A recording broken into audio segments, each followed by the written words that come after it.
আম খাওয়ার পরে এই 5টা খাবার আপনি কখনো খাবেন না। এটা জানার পরেও যদি আম খাওয়ার পরে এই 5টা খাবার খান, আল্লাহ তাআলা কোরআনে বলছে ওয়ালা তুলকু বিআইদিকুম ইলা তাহলুকা, খবরদার যেই জিনিস তোমাকে শেষ করে দেয়, যেই জিনিস তোমাকে ক্ষতি করবে, খবরদার ওর ধারে কাছেও যেও না, ওইটা তুমি ভক্ষণও করো না। 1 নাম্বার, আম খাওয়ার পরে আপনি কখনো পানি খাবেন না, কারণ এই আমের মধ্যে রয়েছে হাইড্রেটিং শক্তি, ক্যাটোরিন, ক্যালসিয়াম, আয়রন, ভিটামিন সমৃদ্ধ থাকে এই আমের মধ্যে। খবরদার এই উপাদানগুলো থাকার পরে কোনো মানুষ যদি পানি পান করে তাহলে তার পেটের মধ্যে অ্যাসিডিটি হবে। এর জন্য মানুষ বলে ফল খাওয়ার পরে কখনো জল খাওয়া যাবে না।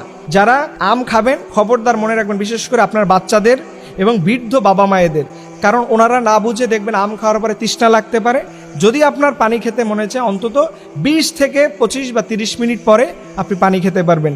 এটা বিশেষভাবে নজর রাখবেন বাচ্চা এবং মুরব্বীদের উপরে, খবরদার এটা ভুল করা যাবে না। 2 নাম্বার, আমের সাথে দুধ বা দই জাতীয় খাবার খাওয়া যাবে না। এই খাবারটা খায়নি এরকম মানুষ খুব কমই আছে যারা আমের সাথে দুধ দিয়ে এই আমের সিজনে তারা খায় না। এর জন্য আমি বলবো আমের সাথে দই বা দুধ মিক্স করে এটা খেতে যাবেন। এটা যদি খান আপনার শরীরে প্রচুর পরিমাণে অ্যালার্জি হবে, এবং অ্যালার্জি হয়তো আপনার শুনতে স্বাভাবিক মনে হয়, এই অ্যালার্জির কারণে স্কিনে ক্যান্সার পর্যন্ত হতে পারে, ভয়াবহ রোগ হতে পারে। এর জন্য আম খাওয়ার পরে আমের সাথে দুধ বা আম খাওয়ার পরে দই কখনো এটা খেতে যাবেন না। 3 নাম্বার, আম খাওয়ার পরে করলা খাবেন না, বা করলা খাওয়ার পরে আম খাবেন না। দেখবেন আপনি অনেক সময় বেড়াইতে গেছেন, ওনারা আপনাকে প্রথমে ফুড দিল, আপনি খেয়েছেন, আম খেয়ে ফেললেন, এরপরে যখন ভাত